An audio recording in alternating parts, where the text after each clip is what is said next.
पितृपक्ष के समय की एक हैरान कर देने वाली कहानी इस प्रकार है।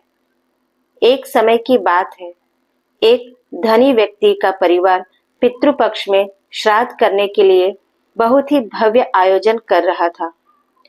धनी व्यक्ति बहुत ही धार्मिक था और हर साल अपने पूर्वजों की आत्मा की शांति के लिए विधि विधान से श्राद्ध करता था। इस बार भी उसने सभी तैयारियां की और निमंत्रण भेजकर सभी रिश्तेदारों और ब्राह्मणों को बुलाया। श्राद्ध के दिन जब भोजन बनाने का समय आया तो घर के बाहर अचानक एक वृद्ध भिखारी प्रकट हुआ। उस व्यक्ति ने आते ही धनी व्यक्ति से कहा, मैं बहुत भूखा हूँ, क्या मुझे कुछ खाने के लिए मिल सकता है? धनी व्यक्ति ने सोचा कि यह भिखारी होगा और श्राद्ध का भोजन पहले से ही पूर्वजों को समर्पित होता है, इसलिए उसने उसे बाद में भोजन देने का वादा किया और कहा, तुम थोड़ी देर रुको, पहले मेरे पूर्वजों का श्राद्ध हो जाने दो, फिर मैं तुम्हें भोजन दूंगा। लेकिन उस भिखारी ने कहा कि मुझे अभी भूख लगी है और मुझे अभी भोजन चाहिए।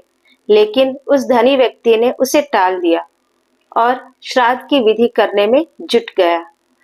श्राद्ध समाप्त होने के बाद उस धनी व्यक्ति उस वृद्ध व्यक्ति को खोजने लगा, लेकिन वह व्यक्ति कहीं नहीं मिला। सभी जगह ढूंढने के बावजूद वृद्ध व्यक्ति कहीं नहीं मिला। धनी व्यक्ति ने सभी ब्राह्मणों और रिश्तेदारों को भोजन कराया। जब वो सबको बाहर तक छोड़ने के लिए गया तो उसने देखा कि घर के बाहर वाली सड़क पे काफी भीड़ जमा हुई थी।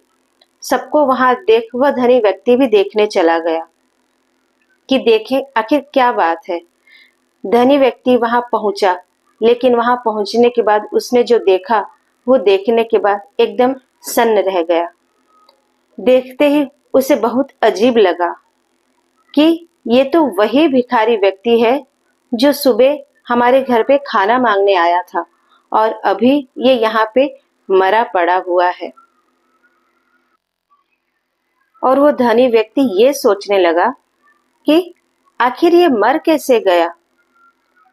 तभी रोते पीटते एक महिला भी वहां आ जाती है। दिखने में तो वह भी भिखारी ही लग रही थी। पूछने पर पता चला कि वह उसी भिखारी आदमी की पत्नी है।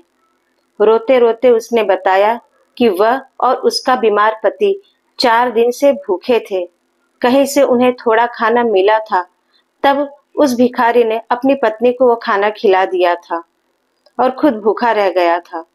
उसने अपनी पत्नी से कहा था कि पितृपक्ष चल रहा है तो उसे किसी न किसी सेठ के वहां खाना मिल ही जाएगा।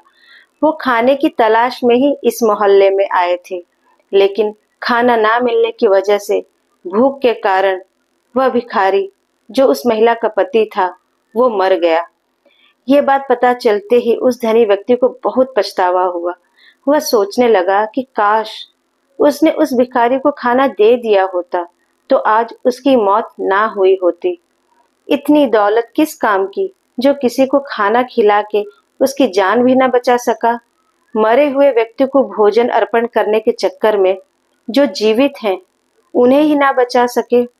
ये सब सोच के उस धनी व्यक्ति को अपने आप पे बहुत पछतावा हो रहा था कि हम पितृपक्ष में मरे हुए व्यक्तियों के लिए भोजन अर्पण करते हैं और हमें ये भी नहीं पता कि सच में वो ग्रहण करने आते हैं या नहीं।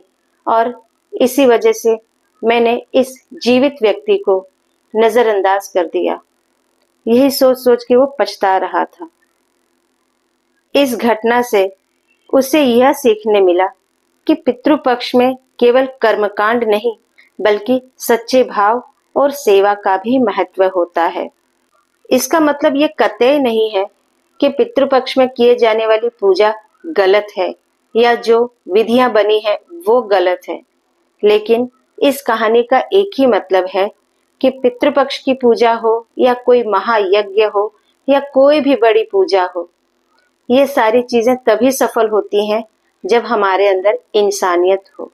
कहानी अच्छी लगी हो तो चैनल को सब्सक्राइब करें, वीडियो को लाइक करें, शेयर करें और आपके कोई सुझाव हो इस बारे में तो कमेंट जरूर करें। तो फिर मिलते हैं अगली कहानी के साथ। तब तक के लिए आज्ञा दीजिए। धन्यवाद।